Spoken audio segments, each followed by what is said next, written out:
कौन है वो गुरु जिसने आपको इस लक्ष्य को भेजना सिखाया?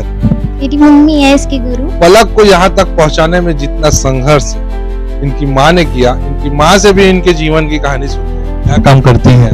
गाड़ियाँ वगैरह धुलती हूँ, झाड़ू पोछा करती हूँ जिम में, और हम लोग बैग भी सिलते हैं। हर तकलीफ को पार करते हुए आज जिस स्थान पे पहुंची है ना, मैं सोचता हूँ कि ये छोटा मोटा एग्जाम्पल नहीं, बहुत बड़ा एग्जाम्पल है। लोग बोलते हैं कि अभी मेरे पास बहुत टाइम बाकी है, अभी तो बहुत है, हम लोग कर लेंगे, बट मैं ये नीट के फर्स्ट अटेम्प्ट को ही मैंने लास्ट अटेम्प्ट समझा, और इस खुशी का सब श्रेय मेरे सर को जाता है। मेरा तो ऐसा सोचना है कि मदद करो, लेकिन इसको चर्चा में ना लाओ। मैं खुद अपना एक हॉस्पिटल खोलूं जिसमें सारे गरीब लोग, जितने भी लोग हैं, उनकी मैं फ्री में हेल्प करना चाहती हूँ। दूसरा बच्चा मेरा बड़ा वाला सर NIT में सिविल बीटेक कर रहा है। हम इंसान लोग कुछ भी कर सकते हैं चाहे तो। कहते हैं कि जीवन में सबसे बड़ी योद्धा जो माँ होती है, ये किसी पिक्चर का डायलॉग है। जब आप लोग क्विट करने की सोचते हो तो आप एक बात याद रखना कि आपके मम्मी पापा भी है।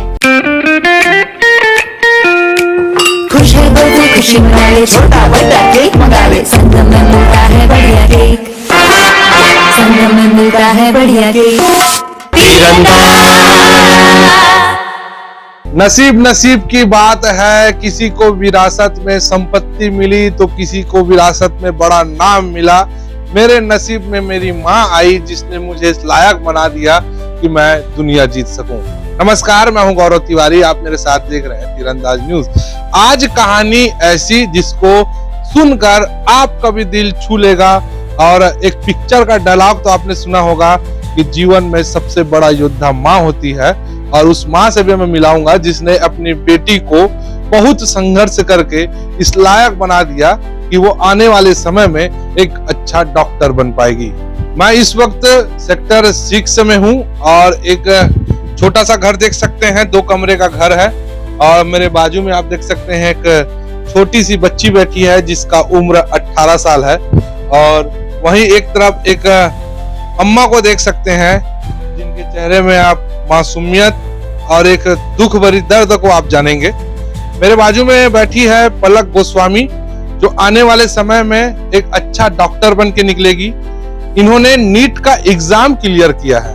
नीट का जो एग्जाम है वो देश का सबसे बड़ा एग्जाम में से एक एग्जाम नीट भी है। उस नीट के एग्जाम को पास करने के लिए बड़े बड़े सुरमाओं के टाके ढीले हो जाते हैं, लेकिन इस बिटिया ने नीट का जो एग्जाम है उसको एक ही बार में क्लियर कर दिया। क्या कहानी है, पलक से जानते हैं। मेरा फर्स्ट अटेम्प्ट था, इसके साथ साथ 12th भी की इस बार। वो मेरा 12th में भी 85% आया है। बायो मेरा स्ट्रीम था, और मेरा ये बचपन से सपना था कि मैं डॉक्टर बनूं। क्लास 10th के बाद मेरा थोड़ा सा हुआ था कि मैथ्स लेकर के मैं इंजीनियरिंग करूं, लेकिन मेरा एक कहीं ना कहीं सपना था बचपन से कि मेरे को डॉक्टर बनना है और सभी लोगों की मदद करना है। जैसे मैं गवर्नमेंट हॉस्पिटल में भी जाती हूँ तो वहाँ कोई सुविधा नहीं दिखती है। मैं खुद इस स्थिति से गुजरी हूँ कि मैं मतलब मेरी भी हेल्थ अच्छी नहीं रहती है उतनी, तो मैं हॉस्पिटल जाती हूँ तो मैं देखती हूँ कि लोग बहुत घंटों से खड़े हैं, डॉक्टर का वेट कर रहे हैं, डॉक्टर लोग आ नहीं रहे, और आ भी रहे तो गवर्नमेंट में ऐसे डॉक्टर बैठते हैं कि कुछ भी लिख के दे रहे हैं, और पेशेंट को अच्छे से मतलब इलाज नहीं मिल रहा है, ये सब की सुविधा नहीं मिल रही है। तो मैं देखती हूँ तो मुझे लगता है कि काश मैं अच्छी डॉक्टर बनूं और उन लोगों की मदद करूं जो ऐसे स्थिति से गुजरते हैं। एक माँ अपने बच्चे को लेके आती है हॉस्पिटल में, वहाँ सुविधा नहीं मिलती अच्छे से, उन लोगों को इलाज नहीं मिलता है वहाँ पे अच्छे से। तो मैं ये चाहती हूँ कि मैं एक अच्छी डॉक्टर बनूं इन फ्यूचर, और मैं अच्छे से इलाज करूँ लोगों का। और मैं चाहती हूँ कि अब मैं खुद अपना एक हॉस्पिटल खोलूं जिसमें सारे गरीब लोग, जितने भी लोग हैं, उनकी मैं फ्री में हेल्प करना चाहती हूँ। मुझे कोई इनकम नहीं चाहिए कहीं से। मैं चाहती हूँ कि मैं बड़े होकर के अच्छे से डॉक्टर बनूं और उनकी हेल्प करूं, और बस। एक ही बार में आपने निशाना को साध लिया, अपने लक्ष्य को। कैसे? कौन था गुरु? तो कोई नहीं था ऐसा, बस ऐसा मन में था कि लोग बोलते हैं कि अभी मेरे पास बहुत टाइम बाकी है, अभी तो बहुत है, हम लोग कर लेंगे, बट मैं ये नीट के फर्स्ट अटेम्प्ट को ही मैंने लास्ट अटेम्प्ट समझा कि ये मेरा लास्ट अटेम्प्ट है। अब मुझे जो भी करना है ये फर्स्ट अटेम्प्ट में ही करना है। मैं चाहती थी कि मैं एक ऐसी डॉक्टर निकलूं जो मतलब कम उम्र की डॉक्टर है, ज्यादा उम्र की मतलब डॉक्टर बनते हैं, बट मेरा ऐसा सपना था कि मैं थोड़ी कम एज में ही डॉक्टर बनूं, तो लोग बोलेंगे अरे छोटी सी है फिर डॉक्टर बन गई इतनी जल्दी ऐसा। तो मैं जब 12th में अपीयर हुई थी तो मैं सोची थी कि मैं इसी साल में निकाल लूंगी करके। और नीट इतना हार्ड नहीं है जितना लोग बोलते हैं, मतलब लोग सब कोचिंग चले जाते हैं ये सब, और कोचिंग ऐसे नीट कैसे हार्ड नहीं है, देश की सबसे बड़ी परीक्षाओं में से एक नीट की एग्जाम है।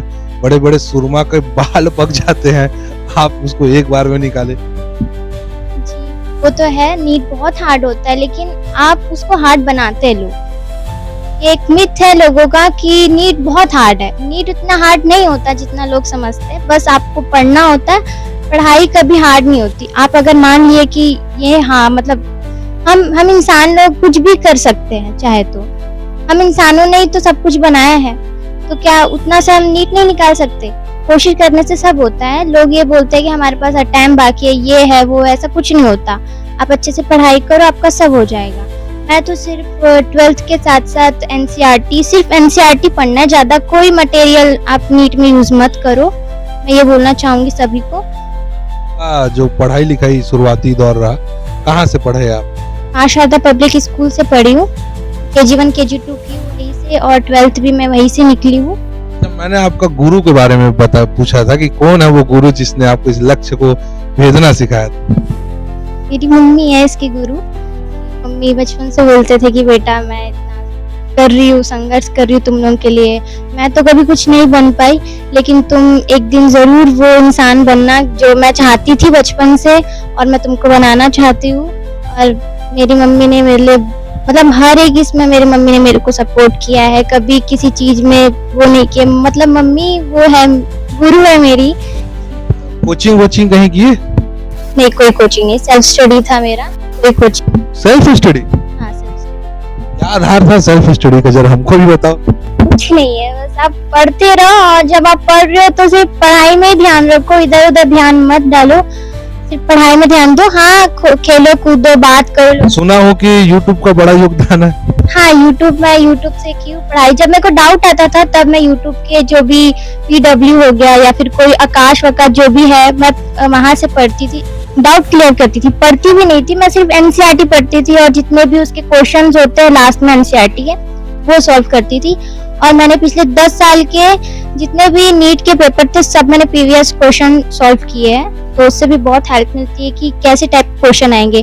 और इस बार तो बहुत हार्ड क्वेश्चन गए थे नीट के, 2024 जैसे क्वेश्चन नहीं आए थे। अगर आते तो इन केस में थोड़ा और अच्छा कर पाती, बट ठीक है, जो जितना मिलता है। क्या क्या हॉबी है आपकी? ये मेरी हॉबी ज्यादातर तो मैं रीडिंग करती हूँ, मेरे को रीडिंग करना बहुत अच्छा लगता है। और मैं अगर फ्री टाइम मिल गया मेरे को तो मैं डांसिंग वांसिंग में भी थोड़ा सा वो करती हूँ, बस यही हॉबी है। अच्छा, कुछ इच्छाओं को आपने मारा होगा इस लक्ष्य को पाने के लिए, क्योंकि कंटिन्यू पढ़े हो, कितना देर पढ़े हो, क्या क्या इच्छाएं को आपने मारा है? इच्छाएं तो बहुत मारी हुई है, मतलब मैं कोई भी फंक्शन में मतलब गई नहीं। मैं 1 साल से नहीं गई होगी जब मैं नीट का कर रही थी। 12th से जैसे 11th में तो मैं बहुत मतलब इधर उधर जाना आना हुआ मेरा, बट मैं 12th से, जब मैं 12th में गई तब से मैं कोई फंक्शन में नहीं गई किसी के। और मैंने फेस्टिवल भी मतलब नहीं मनाया, कोई भी फेस्टिवल नहीं मनाया मैंने। और मैं फोन से बहुत दूर रही, मतलब हाँ मैं फोन में बोलती हूँ यूट्यूब से पढ़ाई की हूँ, कैसे फोन से दूर रहूंगी वो भी आप सोचोगे, बट मैं फोन में ऐसा जितने भी एप्स होते हैं वो कोई यूज नहीं की, ना इंस्टाग्राम ना यूट्यूब ना कुछ, यूट्यूब से क्यों सॉरी इंस्टाग्राम नहीं की यूज, जैसे मतलब फालतू के चीजों से दूर रहे। फालतू की चीजें मैं बहुत दूर रही हूँ। और फिर मेरे पास यूट्यूब था, और मैं उसमें मतलब फोन में मेरा रिचार्ज भी नहीं, मतलब मैं भाई के से वाईफाई लेकर के, मैं हॉटस्पॉट लेके मैं वाईफाई ऑन करके। हाँ, जब यहाँ आया आपके यहाँ तो मैंने भी आपके बारे में कुछ पता किया। बड़ा संघर्ष में कटा आपका पल, ऐसा मेरे को सुनने मिला। माँ के साथ काम में हाथ बटाती है, क्या क्या काम करती हैं आप भी माँ के साथ? पोछा झाड़ू करना होता है तो मैं मम्मी के साथ हेल्प करती हूँ उनकी, कि बहुत बड़ा जिम है और एक मम्मी के ऊपर बहुत 2-3 घंटा लग जाता है, तो मैं उनकी हेल्प करती हूँ उसमें।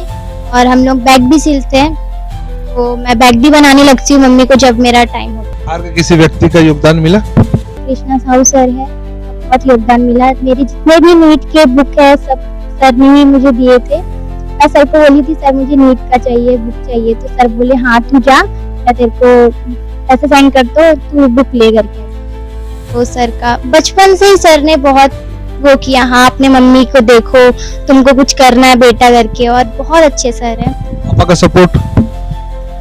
पापा का सपोर्ट उतना नहीं रहा, हाँ वो बोलते तो जरूर है कि करो, कुछ करो, पढ़ाई लिखाई करना है, बट सबसे ज्यादा मम्मी का सपोर्ट रहा है मुझे। तो ये आपने पलक को सुना। अब पलक को यहाँ तक पहुंचाने में जितना संघर्ष इनकी माँ ने किया, इनकी माँ से भी इनके जीवन की कहानी सुनते हैं। बहुत संघर्ष में कटता है एक महिला का जीवन जब उसका पति उसके साथ नहीं रहता, और ऐसे ही कुछ पलक की मम्मी के साथ घटना है। जानते हैं पलक की मम्मी से संघर्ष का दौर कैसा रहा बच्ची को यहाँ तक पहुंचाना। आज बच्ची नीट का एग्जाम क्लियर कर ली है, कैसा महसूस होता है? अच्छा महसूस होता है सर। कैसा आपका संघर्ष का दौर कटा, कब अचानक जीवन में मोड़ आ गया आपके? अब बता रही थी कि गांव के जंगल क्षेत्र में रहने वाले हुआ। जीवन में मोड़ तो ऐसा है कि शादी के 22-23 साल हो गया, 2-3 साल हस्बैंड साथ में रहे, 3-4 साल। इसके बाद में थोड़ा कमाने खाने के लिए बाहर चले गए। 2.5-3 साल के बच्चे लेकर के आई थी, छोटे से बड़े की हूँ। मेरा कुछ भी नहीं सर, मेरे सर ने मुझे समझा तो मैं जिम में थी, और मैं सिर्फ और सिर्फ मेहनत की सर, और मेरे साथ में मेरे बच्चे दोनों ने मेहनत की। क्या काम करती हैं? सर मैं गाड़ियाँ वगैरह धुलती हूँ। जैसे बड़े लोग आते हैं मेरे जिम में, तो मैं 5-6 गाड़ियाँ धुलती हूँ सर, फाइज करती हूँ, और झाड़ू पोछा करती हूँ जिम में। झाड़ू पोछा करके बिटिया का सपना पूरा करने में आपने पूरा ताकत झोंक दिया दोनों बच्चों के लिए सर। और मेरे बच्चे मेरे सपने पर भी खरे उतरे सर। बिटिया का तो पता चल गया, और दूसरा बच्चा मेरा बड़ा वाला सर 19 साल का, 20 साल का, वो NIT में सिविल बीटेक कर रहा है सर, रायपुर में। अपने लक्ष्यों को प्राप्त कर लिया? कर लिया। खुश हो? यस सर, बहुत ज्यादा। और इस खुशी का सब सर श्रेय मेरे सर को। कहते हैं कि जीवन में सबसे बड़ी योद्धा जो माँ होती है। एक किसी पिक्चर का डायलॉग है जो आज मैं आपको देखकर इसलिए बोल रहा हूँ कि आपने बहुत तकलीफ से अपने दोनों बच्चे को पाला है। शादी के एक समय बाद यानी आपके पति का चले जाना, कहीं दूसरी जगह काम में, समाज को कैसे झेली आप? आज को क्या झेलना सर, अब तो पूरा समाज ही मेरा सर लोग थे सर मेरे। अभी आप क्या काम करती हैं? अभी सर घर में सिलाई वगैरह का काम करती हूँ। दिन में 2-2.5 घंटा, सवेरे 7 बजे से 9 बजे तक के गाड़ियाँ साफ करती हूँ। 1:30 बजे से 2-2.5 बजे तक के मैं जिम का काम करती हूँ, प्लस उसमें अपना घर का काम करके बच्चों की हेल्प करती हूँ। बैग बनाने में बड़ा वाला बैग बनाता है, छोटी वाली हैंडल लगा देती है। तो आपने सुना वर्षा गोस्वामी जी को, जो पलक की मम्मी है। अब हम बात करते हैं पलक से। पलक बताइएगा कि अब जो जनरेशन है इसको क्या मैसेज देना चाहोगे, क्योंकि अब आप आइडल बन चुके हो, एक ही बार में अटेम्प्ट क्लियर करना, और जो बाल पका डाले हैं पढ़ पढ़ के, माथा खपा डाले, उन लोगों को क्या कहना चाहोगे? जब आप लोग क्विट करने की सोचते हो तो आप एक बात याद रखना कि आपके मम्मी पापा भी है, लगे रहो, होता है सबका, बस कोशिश नहीं छोड़ना है आप, और पढ़ाई करना है। और सिर्फ नीट के लिए तो मैं बोलना चाहूंगी कि NCERT को पढ़े अच्छे से। अब ये सब NCERT से आता है, उसके बाहर बिल्कुल नहीं आता, क्योंकि बहुत सारे सब न्यूज़ेस में आ रहे कि NCERT के बाहर दिया है नीट में 2025 में। ऐसा नहीं हुआ, जिसने NCERT अच्छे से पढ़ा है तो उसके अच्छे से पेपर गए हैं, और उसमें से ही NCERT से ही आया है। और प्रीवियस क्वेश्चन जितना हो सके आप सॉल्व करें। अभी तो आगे बहुत हार्ड हो रहा है, मैं सुनने में आया है नीट, तो और अच्छे से प्रैक्टिस करें, और प्रीवियस क्वेश्चन लगाए, और NCERT को अच्छे से पढ़े, नोट्स बनाए अच्छे से, और बस लगे रहे। ये कहानी आपने सुना पलक का कि कैसे पलक यहाँ तक पहुंची। पलक के जीवन में YouTube का एक बड़ा योगदान रहा, क्योंकि YouTube से पलक ने जानकारी हासिल की, नॉलेज हासिल किया, और उस नॉलेज का उपयोग किया, और उसी के बदौलत जहां फंसती थी, जहां रुकती थी, YouTube को उसने साथी बनाया, और टेक्नोलॉजी का भरपूर पलक ने उपयोग किया। ये सीख है उन बच्चों के लिए जो YouTube, Facebook और Instagram पे अपना समय बर्बाद करते हैं। अब कहानी के तीसरे पड़ाव में चलते हैं। आज के डेट में घर परिवार का कोई भी ऐसा व्यक्ति जो अपनों से मुंह मोड़ लेता है चंद स्वार्थ के लिए, लेकिन ऐसे सिचुएशन में बाहर का एक व्यक्ति एक बच्चे को पढ़ाने के लिए उसने भी बहुत बड़ा योगदान दिया, उनसे मैं मिलाता हूँ। तो कृष्णा सर वो आप जान ही रहे होंगे अगर आप भिलाई से हैं। बॉडी बिल्डिंग की दुनिया में कृष्णा सर एक बड़ा नाम है भिलाई के लिए। कृष्णा सर, क्या सोचे आपने इस बच्ची को आगे बढ़ाने के लिए, क्या प्रेरणा आपको मिला?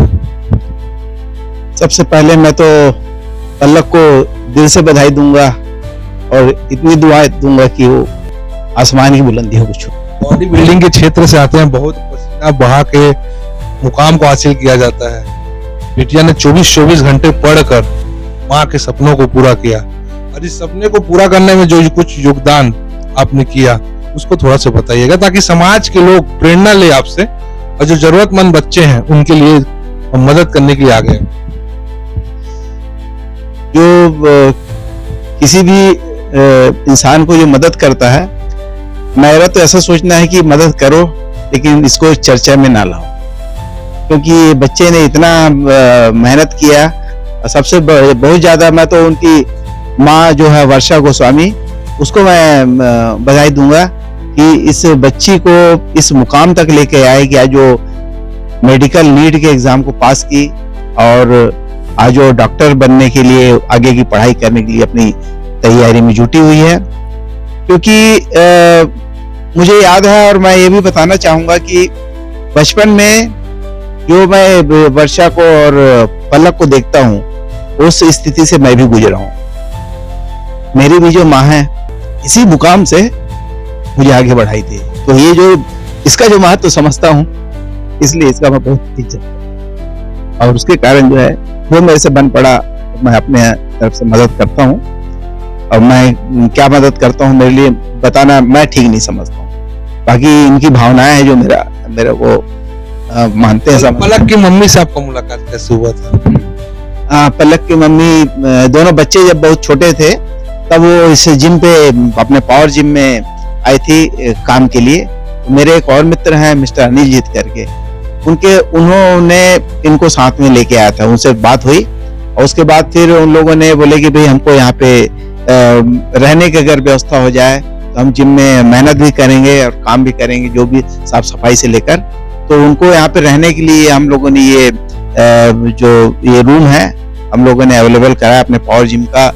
और उसके बाद फिर इन्होंने तब से लेकर आज तक कभी भी कोई मुझे शिकायत का मौका नहीं मिला, और ये मतलब मेहनत करने में और दिल से मेहनत करने में लोगों ने हमेशा जिम को, इस जगह को अपना समझा, और भरपूर अपने परिवार को भी इतने अच्छे से पालन पोषण कर रही है। जैसे इनका जो एक और बेटा है जो NIT में इंजीनियरिंग पास किया उसने, और अभी रायपुर में NIT कॉलेज में पढ़ाई कर रही हैं। तो मैं ये कहना चाहूंगा कि ये जिस परिस्थिति से आज नीट का एग्जाम पास की है, ये मैं सोचता हूँ कि बहुत वंडर है। क्योंकि ये जो बच्ची जो है, उसकी माँ जो है जिम में झाड़ू पोछा करती है, उसके बाद में सिलाई मशीन इन्होंने अपने से व्यवस्था करके आज जिस स्थान पे पहुंची है ना, मैं सोचता हूँ कि ये छोटा मोटा एग्जाम्पल नहीं, बहुत बड़ा एग्जाम्पल है। और मतलब इनके लिए मेरे मन से जो है ना हमेशा दुआ ही निकलेगा और सम्मान रहेगा हमेशा। तो ये आपने सुना कृष्णा सर को। कृष्णा सर का भी बहुत बड़ा योगदान रहा। पलक से एक बात हमको भी सीखने मिलती है कि जीवन का युद्ध ऐसा लड़ो कि ये आखिरी युद्ध है, और पलक ने भी तैयारी ऐसा किया कि ये आखिरी मेरी तैयारी है, इसके बाद नीट नहीं। तो कोई भी जंग लड़ो, आखिरी समझ के लड़ो और जी तोड़ मेहनत करो, और माँ का आशीर्वाद तो है ही। इस खबर में माँ का बहुत बड़ा भूमिका है। और अगर आप भी पलक की कहानी से प्रभावित हुए होंगे तो अपनी राय कमेंट सेक्शन में जरूर लिखिएगा, और ये जो खबर है, ये जो स्टोरी है, इसको ज्यादा से ज्यादा शेयर कीजिएगा। तीरंदाज न्यूज के लिए मैं हूं गौरव तिवारी। स्पर्श multi speciality hospital full time विशेषज्ञों की देखरेख में पैथोलॉजी और डायग्नोस्टिक की बेस्ट इन क्लास सुविधा, साथ ही दे रहा है न्यूनतम दर पर हेल्थ पैकेज की सुविधा। स्पर्श मल्टी स्पेशलिटी हॉस्पिटल, एक एहसास अपनेपन का।